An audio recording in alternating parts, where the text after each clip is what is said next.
松茸这种只有原始森林才有的美味，因为对生长环境要求极为的苛刻，所以现阶段只有野生，没有人工栽培。去年秋天，在日本龟冈车站底下尝到了一个老奶奶做的松茸，因为囊中羞涩，只买了一小杯500日元的松茸边角料，但是味道记忆犹新，超级好吃。而今年松茸也开始上市了，大饱口福的机会就来了。那到底什么样的松茸最好吃呢？所以我特地准备了2种不同的松茸，3种不同的做法来品尝这份美味。好，那今天是这个样子的，我们要来给小姐姐做松茸吃。但是呢，我现在来科普一下，因为我一直以为越贵的松茸越好吃，对不对？我一直觉得贵的东西好吃。像我现在手里拿这根呢，大概有17、18公分左右，然后这个呢，就可能就一半吧。但是我一开始买了这根大的之后呢，后来朋友告诉我说，并不是越大的越好吃的，而像这种矮矮粗粗胖胖的，这伞完全没有开的是最好吃的。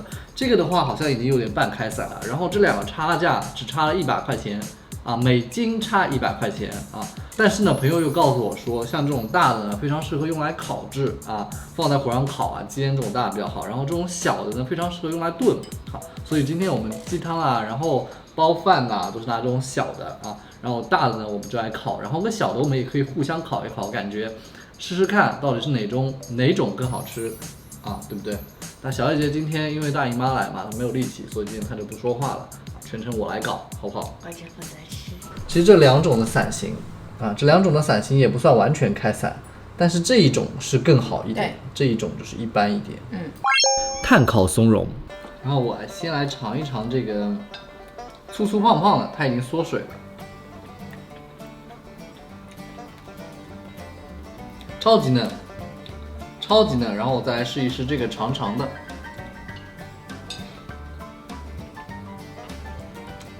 两个的口感来说的话，就是这个粗粗胖胖的，它整个全身都是那种超级嫩的，而这种长得长的呢，就是尾部、根部的地方，慢慢的有嚼劲了，就是有点纤维出来，就没有那么嫩了。矮矮胖胖的呢，虽然口感特别的好，但它太小了。我觉得这种大的吃起来很带劲，这味道真的是唇齿留香。什么叫唇齿留香？这就叫唇齿留香，战术后仰。也许以后等我们老了，松茸越来越少了，我们可以记起来，有一年我们可以把松茸吃饱，吃松茸吃到饱。松茸鸡汤，看一下我们煮的鸡汤，但是肉已经超级嫩了，所以整只鸡腿我就扒下来了。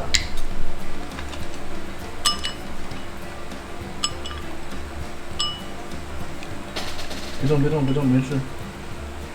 然后下面的松茸也肯定超级嫩，尝一尝。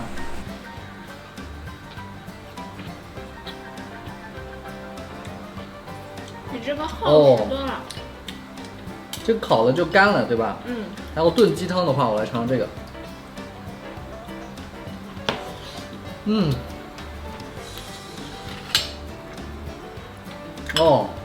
还是有一股很浓的松茸味在里面，然后，就算炖鸡汤，口感也是一样的，那种粗粗小小、矮矮胖胖的会更嫩，然后长长的话会有点纤维化在嘴里。我要吃那个矮矮的松茸焖饭，饭现在好了，然后一开盖子之后，它就是整个松茸的味道，大家闻到了吗？这种整个松茸的味道超级香，哇 ，My God！ 像如果可以的话，里面再放些排骨啊、葱花呀、香油啊，猪油也可以啊，可能会更好吃。手动旋转。一碗营养极高的松茸饭啊，能治癌啊，不抗癌。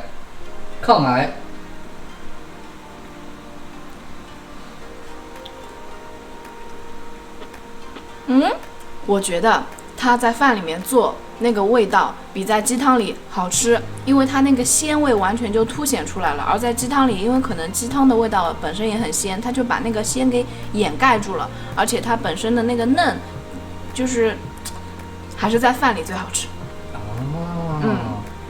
所以如果说要我选的话，先是这种烤的，它有焦的边边的，很脆很香很好吃，然后再是松茸饭，然后再是松茸鸡汤。更鲜，因为我这个饭我一打开来的时候，我就闻到这个味道特别特别的香，就很鲜的那种菇的那种汁水在你嘴里爆出来的感觉。这个饭里面都鲜的。对，哇！我烧这个饭的时候，我不知道怎么烧，我真不知道怎么烧，我就是直接普通扔进去。饭里面加松茸，我加什么都没有加。哇！我姨妈都没那么疼了。另外奉劝大家，电烤炉也挺好的，因为烧炭真的太麻烦了。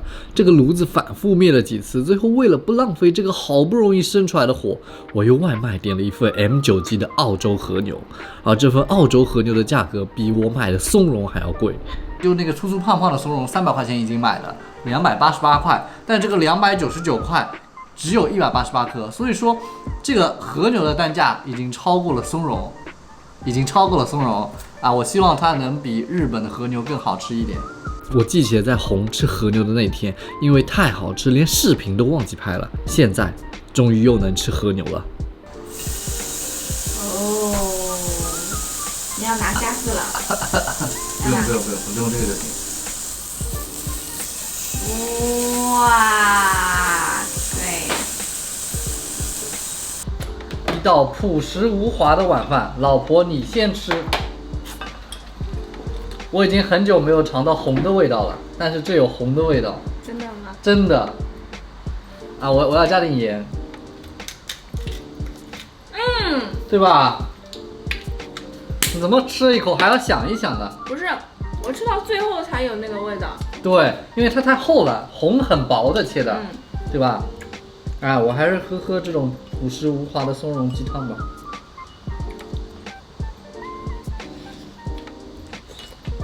M9 和牛，松茸饭，来。哦，最便宜的饭出来了。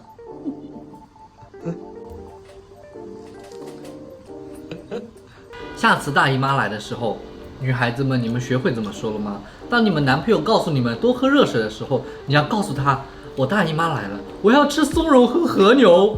学会的请转发。下期再见，啊。拜拜。